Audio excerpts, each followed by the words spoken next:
Provavelmente você já ouviu aquela frase que diz: "Os menores frascos é que vêm os melhores perfumes". E é o que a gente pode dizer do fundo imobiliário VIL11, um fundo pequeno, porém muito eficiente e que tem entregado excelentes rendimentos aos seus cotistas. Vamos aqui no vídeo de hoje fazer uma breve análise sobre ele e considerar os pontos principais do seu último relatório gerencial. Peço aí seu like e deixe aí nos comentários se você investe no VIL11 e quantas cotas que você tem. No momento, pessoal, o VIL11 está sendo negociado aqui a R$ 7,35. Ele chegou a custar aqui R$ 6,03, que foi a sua mínima dos últimos 12 meses, e a sua máxima foi aqui nos R$ 8,40. Seu dividend yield no momento está de 11,80%, e nos últimos 12 meses, por cada cota, ele pagou o valor aqui de 86 centavos. Descendo aqui, nós podemos ver que seu preço justo é os R$ 9,14, mas como acabamos de ver, ele está custando R$ 7,35, então ele está com desconto. Seu desconto, levando em consideração seu P sobre VP, é de 20%. Seu patrimônio atual é de 246 milhões de reais, então ele é sim um fundo relativamente pequeno. Ele tem aqui um pouco mais de 19 milhões de reais em caixa disponível para futuros investimentos. Ele conta aqui com quase 15 mil cotistas. Tem uma liquidez média diária de 411 mil reais e uma pequena participação no índice Infix de 0,18%. Seu último dividendo anunciado foi aqui para o mês de abril, né? Ele vai pagar aqui no dia 15 de maio, porém esse dividendo é correspondente ao mês de abril, já que ele anunciou aqui no dia 28/4. Ele vai pagar aqui 7 centavos,2. Esse tem sido o valor dos seus últimos rendimentos. Pegando o histórico aqui de pagamento dele, podemos ver que ao pouquinho ele tem aumentado o valor anual em dividendos. Vamos considerar aqui agora, pessoal, seu último relatório gerencial. Vamos ver como é que esse fundo ele tem se desempenhado. Podemos destacar aqui que no mês de abril ele fala que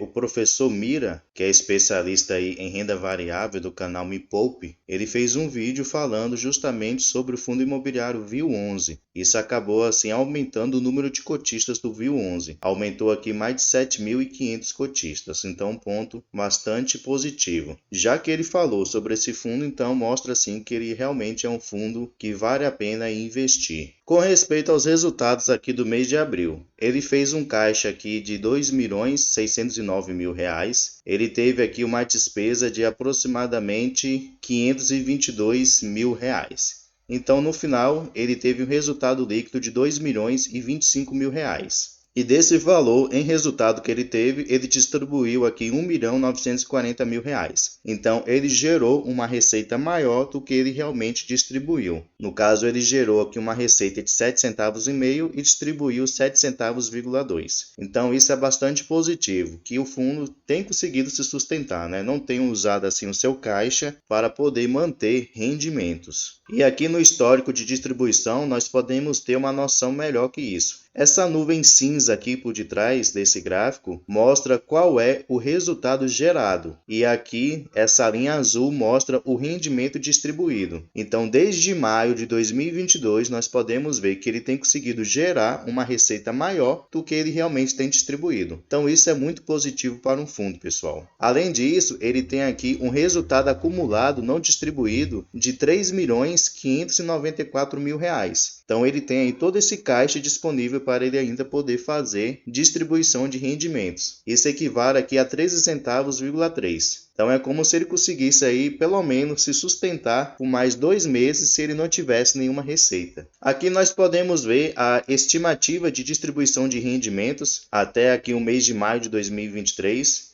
O fundo ele disse que seus rendimentos até maio vão ficar aqui na região dos 7 centavos até os 7 centavos,6. Então, a partir do próximo mês de junho, vamos ver aí quais vão ser os próximos rendimentos. Creio eu, como ele tem assim uma reserva acumulada, ele tem ainda dividendos a poder distribuir, ele vai provavelmente aumentar. Além disso, mais adiante eu vou mostrar para vocês que nesse mês de maio, junho e agosto vão ter reajuste dos seus aluguéis, o que vai ter um impacto muito positivo no VIL11. O VIL11 ele tem uma alavancagem aqui, né? Nem tudo são a mil maravilhas. Ele tem uma dívida aqui ainda para poder pagar de 120 milhões de reais, correspondente a esses 3 CRIs aqui que ele emitiu para poder fazer a aquisição de alguns imóveis. Aqui embaixo nós podemos ver o cronograma de pagamento dessas obrigações nos próximos 10 anos. Então, nota-se que nesse ano de 2023 ele tem aqui 16,9 milhões de reais para poder pagar do principal, no caso seria uma amortização, e 4,9 milhões vão ser somente de juros. 2024 já vai ser menos, porém ele vai aumentando aos pouquinhos, até o ano lá de 2032, que é exatamente quando vai vencer todas essas dívidas do VIL 11. Pelo fato de ele estar conseguindo gerar uma receita maior do que ele está distribuindo, e ele ter aqui um caixa disponível ainda de aproximadamente 19 milhões de reais, então acredito eu que ele não vai ter assim maiores dificuldades para poder realizar esse pagamento aqui no ano de 2023. Alguns indicadores a se destacar aqui, indicadores operacionais. Primeiramente, o aluguel médio por metro quadrado. Nota-se aqui que seu valor de aluguel médio por metro quadrado saiu aqui no mês de abril de R$ 24,60 para R$ 27. Então, bastante positivo. Com respeito à sua taxa de ocupação, no momento está 100% ocupadas, então não existe vacância física no VIL 11. Além disso, podemos ver que também não existe assim vacância financeira no VIL 11. Todos os seus aluguéis têm sido pagos mensalmente da maneira correta. Seus principais inquilinos, atualmente o VIL 11 ele tem aqui 6 imóveis que somam assim, uma área total de 96,4 mil metros quadrados. Seus principais inquilinos são a empresa de educação Anima, a Gogna, a Facamp, a Lebiscuit, Dasa e as Americanas. Sua maior posição está aqui na Anima, na Gogna e na Facap. Podemos ver aqui com respeito aos seus tipos de contrato. 91% deles são contratos atípicos. Contratos atípicos, como eu sempre menciono, são contratos com uma duração maior, mais longa, né? E contratos típicos correspondem a 9%, que são contratos com uma duração menor. E o segmento de atuação dos seus inquilinos, a maioria deles são do setor de educação, corresponde a 78%, do setor de varejo, que corresponde a 14%, e do setor de saúde, que corresponde a 8%.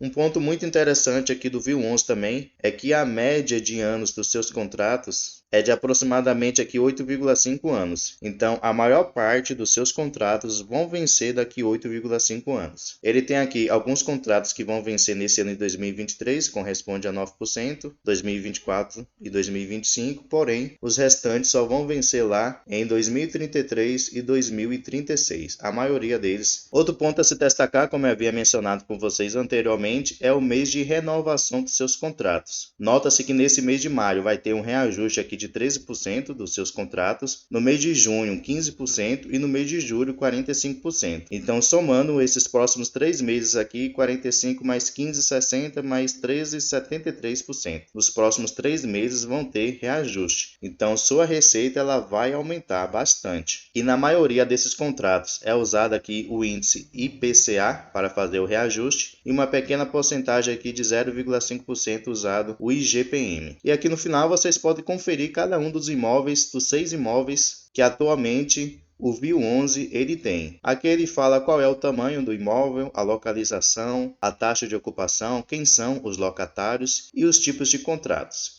Então vale a pena aqui vocês lerem e conferir cada um desses imóveis do VIL 11. Como eu mencionei, pessoal, um fundo aí imobiliário pequeno, porém muito eficiente, tem entregado excelentes rendimentos, tem gerado uma receita muito acima do que ele realmente tem entregado. Diferente de outros grandes fundos aí do segmento de tijolo, que muitas vezes tem que usar dinheiro do seu caixa para poder pagar dividendos aos seus cotistas. Então é um fundo aí que vale a pena vocês conferirem, ter um estudo mais aprofundado sobre ele, para quem sabe fazer parte aí da sua carteira de fundos imobiliários, beleza? Lembrando que o vídeo não é recomendação de compra nem de venda de nenhum ativo, vale a pena vocês estudarem. Pessoal, muito obrigado pela atenção e até o próximo vídeo.